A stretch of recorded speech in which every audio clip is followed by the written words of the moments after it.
러시아가 우크라이나 동남부 마리우폴에 긴급 방어선을 건설하고 있습니다. 우크라이나군의 대반격으로 남부 전체를 탈환할 수 있다는 가능성이 급증하자 러시아가 이번 전쟁에서 어렵게 확보한 마리우폴을 사수하기 위해 몸부림치는 겁니다. 그런데 이는 달리 말해 러시아 지휘부도 이번 전쟁에서 패할이라는 것을 알고 있다는 뜻도 됩니다. 이처럼 동남부 해안 도시인 마리우폴의 방어 전력을 집중한다는 것은 현재 러시아의 전력으로 마리우폴 주변에 있는 폴로이, 볼로바카, 베르단스크 같은 중소도시를 지킬 자신이 없다는 것을 러시아 지도부가 인정했다는 뜻이기 때문입니다. 하지만 그럼에도 불구하고 러시아의 푸틴 정권은 패배가 확정된 전쟁에 판을 키우고 있습니다. 무려 70만 명의 무고한 러시아인을 더 전쟁에 몰아넣겠다며 2차 동원령으로 더욱 박차를 가하고 있는데요. 그런데 충격적인 건 정말 아무 의미 없는 바흐무트 지역에서 정치적 이익을 위해 공세를 강행하고 있다는 것입니다. 반면 우크라이나군은 자포리지아와 헤르손주를 탈환하고 더욱 남진하기 위해 헤르손에서 승전한 병력을 재편하고 있습니다. 이번에야말로 남부 전체를 탈환하겠다는 각오로 대규모 공세를 준비 중인데요. 그리고 이들이 노리는 최종 목표가 바로 러시아군이 방어선을 펴고 있는 마리우폴입니다. 마리우폴은 헤르손이 함락된 뒤로는 사실상 러시아가 이번 전쟁에서 점령한 유일한 대도시이며 동시에 러시아 우크라이나 국경과의 접경입니다. 따라서 우크라이나가 마리우폴을 탈환한다면 사실상 승전 직전까지 도달했다고 해도 절대 과언이 아닙니다. 그런데 이렇게 우크라이나 승전이 확실해지자 다시 주목받는 이들이 있습니다. 바로 전쟁 초반 남부 우크라이나에서 압도적인 러시아군에 맞서 결사항전을 했던 우크라이나 장병들인데요. 심지어 어떤 군 전문가는 전쟁 초반 남부에서 우크라이나군이 러시아군의 진격을 막지 못했다면 지금쯤 우크라이나군 전체가 러시아에게 넘어갔을 것이라는 평을 내놓기도 했습니다. 하지만 국내 언론을 통해 제한된 정보만 접하신 대다수 우리 국민들은 전쟁 초반 우크라이나 남부의 전황을 모릅니다. 그 무렵 대다수 언론은 남부 전선이 아니라 우크라이나의 수도 키우에서 벌어지는 전투를 집중 보도했고 당연히 언론만 접한 분들은 우크라이나 남부의 상황을 알래야 알 수가 없습니다. 그래서 준비했습니다. 오늘은 우크라이나를 멸망에서 건져낸 남부 우크라이나 전역에 대해 알려드리겠습니다.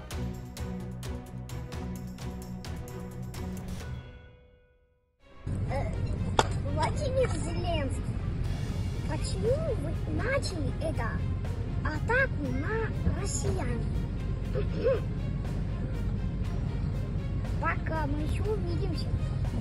이 영상은 러시아 어린이가 젤렌스키 우크라이나 대통령에게 항의하는 내용입니다. 목소리는 귀엽지만 하는 이야기는 우크라이나가 러시아를 공격했다는 어처구니 없는 이야기인데요. 이게 지금 러시아인들이 생각하는 우크라이나 전쟁입니다. 러시아 정부의 거짓 선전으로 인해 돈바스와 크림의 러시아인들이 러시아 정부에게 구원을 요청했고 러시아인들을 지키기 위해 전쟁에 나선 러시아 용사들을 사악한 우크라이나 나치가 공격하고 있다고 믿는 것입니다. 지난 11월 10일 무렵 찬성 87%를 합병됐던 헤르손의 해방 영상을 하나만 보셨으면 아시겠지만 러시아가 이야기하는 합병 투표라는 것은 부정선거라는 말과 그리 다를 바 없습니다. 동서 갈등은 있었으나 멀쩡히 한 나라 안에서 잘 살고 있던 돈바스를 강제 합병하고 돈바스를 전쟁에 집어던져 몰살시킨 건 바로 러시아지 우크라이나가 아닙니다. 그리고 무엇보다 러시아가 저지른 악행을 보면 러시아인을 구하기 위해 전쟁을 일으켰다는 러시아의 주장이 얼마나 어처구니 없는지 알 수 있는데요. 그 근거로 이 두 사진을 보면 알 수 있습니다. 두 사진 모두 시점의 차이만 있을 뿐 마리우폴 시내 중심지를 촬영한 사진입니다. 그러나 러시아의 포격으로 폐허가 된 도시의 사진을 보면 도저히 같은 도시라고 믿기지가 않는데요.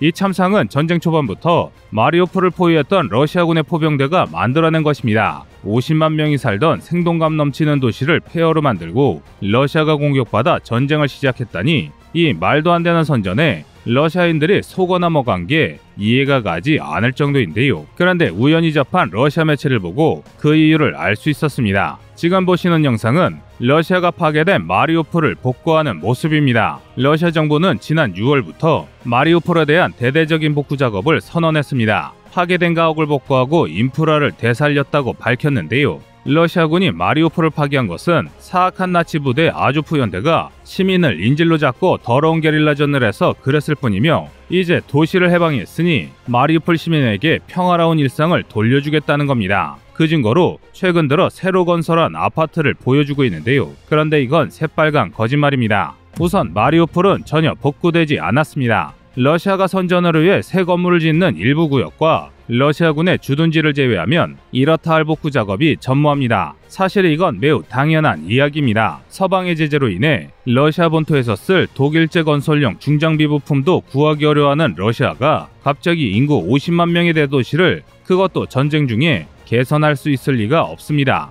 그래서 선전과 달리 실제 마리우폴 거주민들의 삶은 굉장히 고달픕니다. 게다가 있는 러시아가 무려 2014년부터 다스렸던 돈바스 지역 역시 마찬가지인데요. 심지어 전기, 수도 등 기본적인 인프라가 제대로 제공되지 않고 있습니다. 러시아 정부가 가뜩이나 없는 미사일을 닥닥 긁어 모아 우크라이나 인프라를 부시는 이유 중 하나가 바로 이 때문인데요. 러시아 점령지의 처참한 인프라를 변명할 방법이 없으니 우크라이나 전쟁과 관련 없는 수도나 난방 등 민간 인프라에 테러를 가한 뒤 둘 다 똑같다라는 되지도 않는 변명을 선전하려는 겁니다. 그런데 마리우폴에는 더 비열하고 잔혹한 이야기가 숨어 있습니다. 바로 마리우폴의 주민들이 러시아인으로 대체되고 있다는 건데요. 마리우폴을 함락한 러시아군은 곧바로 인도적 피난을 명목으로 마리우폴 주민들을 러시아로 강제 이주시켰습니다. 수백만 원도 안 되는 적은 돈과 침대조차 제대로 없는 시베리아의 촌구석으로 우크라이나인을 분산해버렸는데요.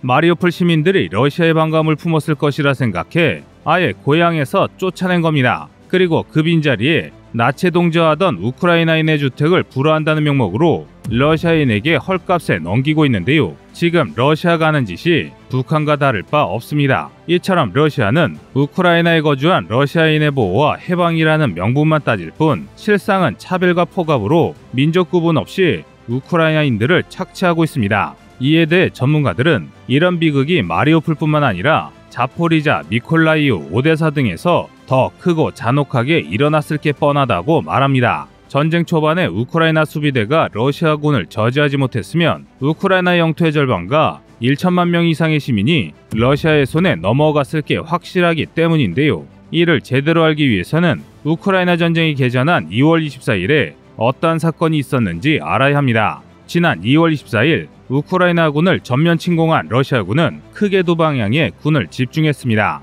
바로 남부와 북부입니다. 수도 키이우와 우크라이나 제2도시 하르키우를 함락하기 위해 10만 이상의 대병으로 북부와 마리우폴 그리고 헤르손 자포리자를 함락하기 위해 남부 방면으로 쳐들어갔습니다. 사실 이때까지만 해도 돈바스는 러시아군의 공격 대상이 아니었습니다. 어차피 수도와 남부를 함락하면 우크라이나는 자멸할 게 뻔하니 굳이 방어가 견고한 돈바스 전선을 때릴 필요가 없었던 겁니다. 대신 도네츠크와 루안스크의 러시아계 우크라이나인들을 보기방패로 집어던져 우크라이나 동부군의 주력이 다른 지역을 지원하지 못하도록 발을 묶었는데요. 그 결과 우크라이나군은 전력의 거의 절반이 돈바스에 발이 묶였고 나머지 전력 중 대부분도 수도 키이우를 사사하기 위해 집중해야 했습니다. 한마디로 남부가 텅 빈 건데요. 실제로 키이우 전투가 끝난 3월 말까지 남부 전선에서 방어에 나섰던 부대는 마리우폴에 주둔하던 37 해병여단과 아조프 연대, 해군 본부가 있는 미콜라이우의 정규여단과 각 도시 수비대를 합쳐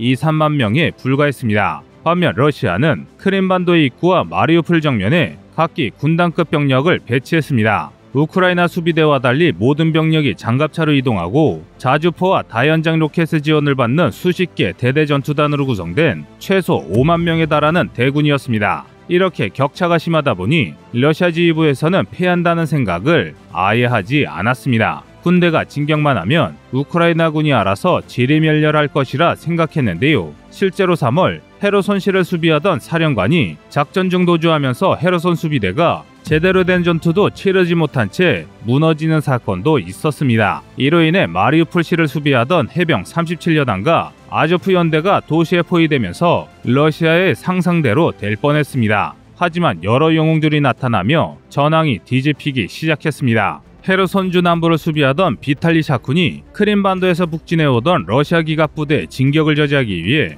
자폭으로 다리를 파기했고 마리우폴 수비대는 압도적인 병력 격차에도 불구하고 러시아군의 진격을 막았습니다. 그리고 군함을 자침시킨 우크라이나 해군은 해병대와 함께 헤르손을 점령한 뒤 미콜라이우로 쳐들어오던 러시아군을 막아내는 데 성공했습니다. 또 보즈네센크의 민병대가 우회작전을 펼치던 러시아의 대대 전투단을 섬멸하는 대전가를 거두기도 했는데요. 이와 같이 남부 우크라이나군이 예상외의 분전을 벌이자 당황한 러시아군은 큰 손실을 입은 채 제자리에 멈춰서고 말았습니다. 진격만 하면 무너질 것이라던 남부 우크라이나 병력이 이런 열세에도 불구하고 우수한 전투 기술과 높은 전투 의지로 러시아 대병을 물리치며 오데사와 자포리자 등 남부 우크라이나를 지킨 겁니다. 그런데 이것 하나로 이번 전쟁의 판세를 바꿨습니다. 예를 들어 우크라이나가 방어에 성공한 오데사시는 우크라이나산 곡물 수출로로 기능하며 식량을 무기로 삼으려던 러시아의 계획을 좌절시켰고, 마리우폴의 항전은 러시아군의 전쟁 범죄를 세계에 알리는 데 크게 기여하며 서방의 지원을 본격적으로 크게 늘리는 데 일조했습니다.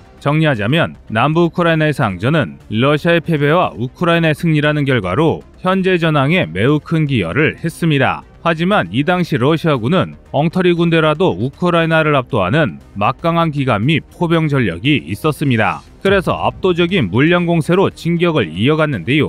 결국 바실리카, 토크마크, 폴로이, 볼로바카 등 남부 요충지가 차례대로 넘어갔고, 완전히 포위된 마리우폴 수비대가 사실상 괴멸된 상태에서 항복하고 말았습니다. 특히 마리우폴 아조프 연대의 경우 엄청난 전과만이나 러시아군의 미움이 대단했는데요. 그래서 포로로 잡힌 아조프 부대에 대한 구타군이 엄청났다고 전합니다. 하지만 다행히 이런 고난은 그리 오래 가지 않았습니다. 서방제 화기를 받은 우크라이나군이 대규모 반격에 연달아 성공하면서 협상은 없다던 러시아 정부가 협상을 위해 포로 교환에 합의하면서 아조프 연대장 등 마리우폴에서 결사항전을 하던 여러 군인들이 우크라이나군에게 무사히 인도된 겁니다. 이들은 현재 짧은 휴식을 마치고 전장에 복귀할 준비를 하고 있습니다. 헤르손이 고향인 우크라이나 병사가 헤르손을 되찾고 흐느끼는 영상 보내드리며 오늘 보도 마치겠습니다. 이상 꺼리투브였습니다.